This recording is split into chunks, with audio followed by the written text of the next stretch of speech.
Oh, howdy all. Grab yourself a beer, it's time for some Path of Exile discussion. So today is day 5 of spoiler season for 3.16 and the Scourge League.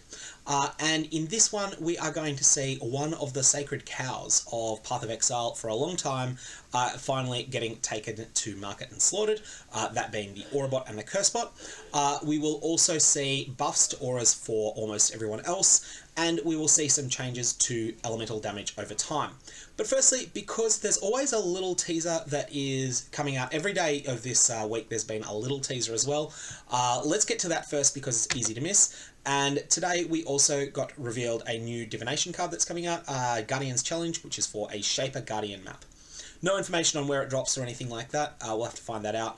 But this will be something be appreciated, I think, both in trade leagues and solo self-found, because Shaper Guardian maps are one of those commodities you always want more of.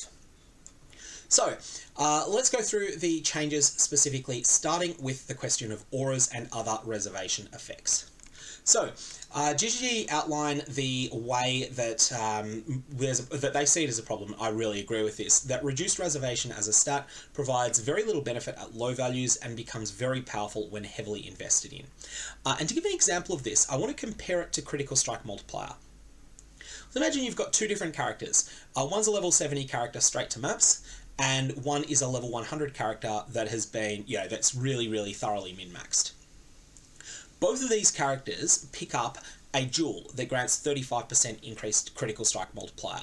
And let's say that they both level up so that they're able to use this. So for the level 100, we'll say they go from 99 to 100, and in doing so unlock a jewel slot, and the other character goes from level 69 to 70 and unlocks a jewel slot. Now, the level 70 character doesn't have much crit multi, and they currently have 250% critical strike multiplier total. So that includes the baseline 150% plus 100% from gear. This jewel to them is a 14% more multiplier for their damage, at least for critical strikes. So this is a tremendous upgrade for their character. It's going to make a huge difference to the amount of damage that they do. On the flip side, the level 99 turning 100 character has 700% crit multi without this jewel. They equip it, they're up to 735%, that's a 5% more multiplier. That's still a big deal for them, and in fact it adds more raw DPS than it does to the lower level character, but it is just not the same, it is not a massive more multiplier to their character's power. It is a significant one rather than a massive one. In short, it is more beneficial for that jewel, it has a larger damage multiplier for the lower end character. The problem with reduced reservation as a stat is that it works exactly the opposite way. So let's again take two different cases. The first one is a new to maps character that is reserving 100% worth of mana, of base mana through auras and has no reduced mana reservation. They then pick up an item that grants 3% reduced mana reservation, and it's just a small deal for them.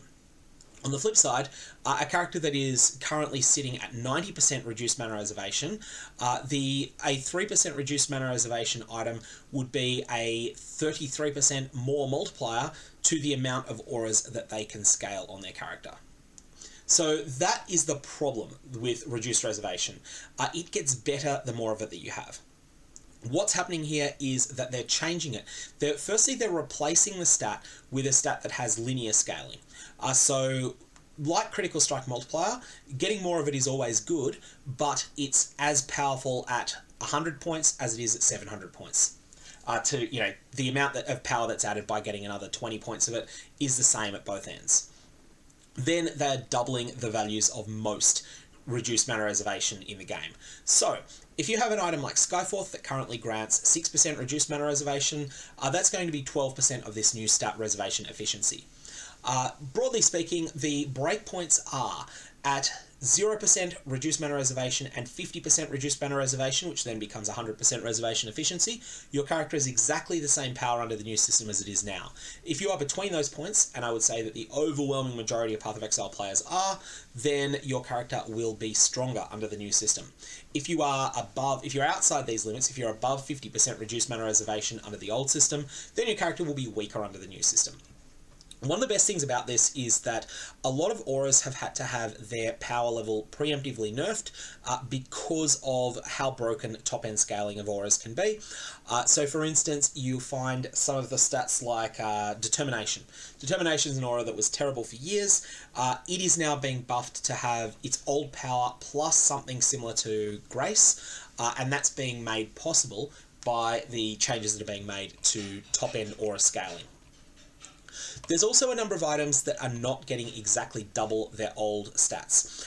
Some of the ones that I think are worth pointing out, Prism Guardian is going to be considerably weaker under these changes than it is now.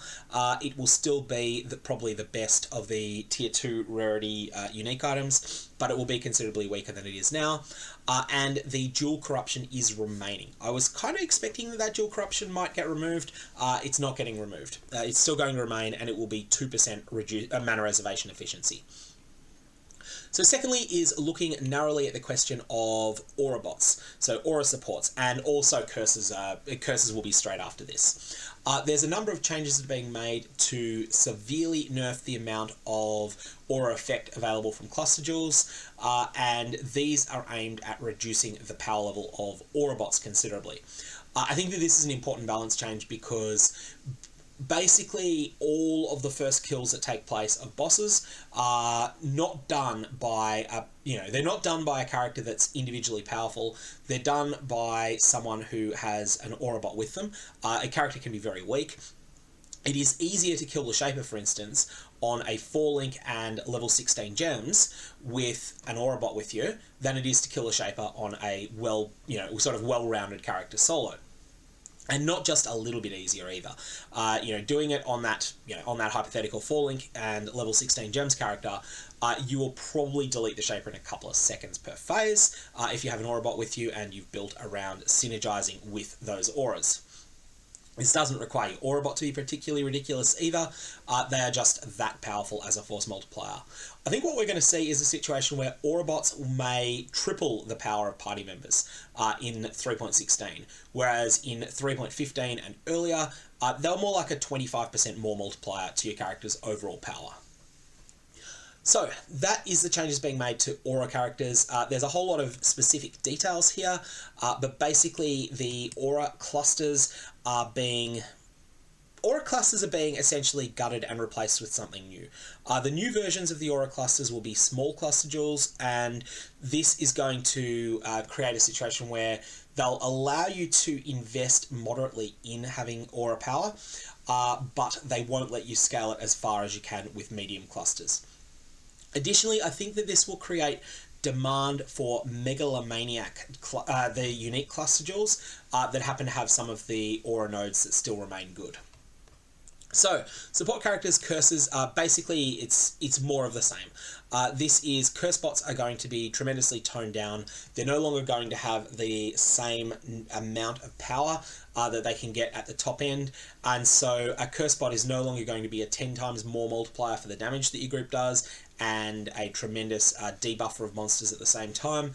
Instead, they will still be good, they'll still be worth having with you, but they won't be as ridiculous. I think you will see that most players that had been using curses extensively, if a party play like this, will probably consider doing shenanigans like using Impending Doom, so that they can do damage as well, or Hex Blast. Some sort of situation where they will support their party by firing off curses, but then also detonating those curses in some way as well. Next up is the big deal, which is elemental damage over time. Elemental damage over time is getting a lot of changes in this patch. I think as an overall suite of changes, they're going to make most elemental damage over time characters stronger than they are in 3.15. But it's certainly a complex system to digest, because at the moment, Elemental Overload and Elemental Equilibrium are huge damage multipliers to this playstyle, and they are getting gutted in the case of Elemental Equilibrium and nerfed considerably in the case of Elemental Overload. However, base damage is being increased considerably, and also itemization is being improved. And I do think that as an overall package of changes, this should make these builds mostly stronger. So, the first change is that player Ignite now inherently deals 150% more damage than before. So instead of 50% of base damage over 4 seconds, it's 125% base damage over 4 seconds. So this is a tremendous buff. It's not quite going to be as good as it sounds so far, because there will be some changes later that will decrease that. Cold damage over time skills now inherently deal more damage, and this is basically 59 to 60% more damage that cold damage over time skills are doing. Burning damage skills, so this is fire damage over time that is not an ignite, these also are getting about 59% more damage. This does vary a little bit from skill to skill, but that's pretty much where it is. Now, many skills that had an ignite multiplier have had that multiplier removed. The skill has been balanced to compensate for this if necessary. Certain skills have been rebalanced due to the change of base ignite damage, taking into account whether they're able to make full advantage of elemental overload now. Note that the examples below do not include the effect of elemental overload or elemental equilibrium, hence why the ignite value is so much higher for so many of these skills. So for example, Fireball Ignite it no longer deals 50 to 88% more damage with Ignite on Fireball. That's no longer part of the gem, just has 25% chance to Ignite baseline instead. Because of the base Ignite changes, Ignite with Fireball is now 33% more damage. Then you've got Veil Fireball, you've got Discharge, you've got which is getting a more substantial nerf to ailment damage because of how good Ignite with Discharge can be. And Flame Blast, a bunch of other things that have previously had specific mechanics related to Ignite. One thing that's noted is Fireburst. Fireburst, which comes from the Essence modifier, cast level 20 Fireburst on hit. This is being restored, well, this is being transformed a little bit. It's probably going to be in a stronger position than it was in 3.15, whilst weaker than it was in 3.13 and 14. So I think it was just 3.14 that was dominant, wasn't it? So it is going to deal 752 to 1127 damage, which is quite a bit lower. It's got a shorter cooldown than it used to have. But because of the base Ignite changes, the Ignite with the skill is now doing 65% more damage than it does currently, and also it will apply faster because of the changes that are being made to its cooldown. I think you'll find that Fireburst Ignite will be a playable skill again. It wasn't very good at all in 3.15 after being very good in 3.14. You have information here on Hex Blast is being changed. There's a whole bunch of other little changes. And so, yeah, like the key one, I guess, is probably Armageddon Brand. Armageddon Brand is not getting buffed as much. It's only getting a 10.1% increase. And that's because it still works very well with Elemental Overload. So, Elemental Overload's changes. Elemental Overload is being changed so that it only grants more hit and elemental damage skills if they have crit in the last 8 seconds, if that skill has crit. So this means that for cold.multi skills, it is much, much, much worse. But for fire.multi skills, it's not as big a deal. And the reason for this is that the main ascendancy for fire.multi skills is probably going to be Trickster. Trickster tends to have a lot of power charges, and also you tend to spam your skills a bit more. Cold.multi skills, they tend to be less frequently cast, and they also tend not to be projectiles, which means that they're not going to have as many opportunities to hit enemies or to crit enemies. That said, the preeminent cold damage over time ascendancy is probably Occultist, and Occultist also has a lot of options to get power charges as well. It is one of the better power charge ascendancies in the game, even though that's not always used. So that's the changes being made to Elemental Overload. Elemental Overload essentially is being nerfed considerably, but I think that the base changes to Ignite and to Cold.multi put this above where it is currently. Next, we have Elemental Equilibrium. So Elemental Equilibrium is being nerfed hard. Currently, Elemental Equilibrium is a 50% resistance penalty that stacks with all other resistance penalties. This is being changed to 25% exposure. So this is going, and also its drawback is being nerfed as well. All it will do is remove exposure from the enemy. It won't grant them 25% increased elemental resistances like it does now. So to put this in numbers, if an enemy has 40% resistance against your skill, currently successfully applying Elemental Equilibrium to them is an 83% more multiplier to your damage. After these changes, it will be a 41.6% more multiplier to your damage. Something else that really needs to be said is that Elemental Equilibrium is no longer going to do anything at all of use on an Elementalist build. So because of this, and that's because Elementalists have lots of other really powerful ways to inflict exposure on enemies and to inflict powerful exposure on enemies. For this reason, I think we're going to see a lot of people sort of moving away from using Elemental Equilibrium. Lastly, it's being moved on the passive tree to be somewhere else on the passive tree as well. It's going to be over in the Ranger area, and as a result, I think that you're just not going to see it on nearly as many builds. I do think that people will still use Malachai's Artifice a lot. Malachai's Artifice is the unique ring that covers, that allows socketed gems to have Elemental Equilibrium. I think that will still be really good, but it won't be as powerful as it is currently, and it'll be more of an option on damage over time multiplier builds rather than something that feels mandatory. So, Elemental Equilibrium is getting a big buff for elemental hit builds. I have done 9 travel points in the past for an elemental hit build in order to pick up elemental Equilibrium, and the idea of having it in the Ranger section of the tree is very appealing if I ever do a build like that again. But ultimately, I think that this is the nerf that makes up for a lot of the other buffs that you're getting earlier. So, what's the situation looking like overall? I think my first thoughts, and this really needs to be tested out with a bit of playtesting, is that cold.multi builds and fire.multi builds should be very playable in the new league. I think that this is some of the fixes Ignite needed, but I'm open to being proven wrong on that. It may well just be that it is not enough. We're going to have to see that out. We'll see that with a bit of playing around. There's certainly considerable upgrades to the itemization that's available. So this is a whole suite of buffs related to items that are used by elemental.multi builds. Elemental damage over time and elemental damage over time builds are going to get big buffs here from that. Next up, there's a really tiny thing. Burning Arrow is getting a rework to make it simpler, just because GGG like to have skills that are available at character level 1 be pretty simple to understand.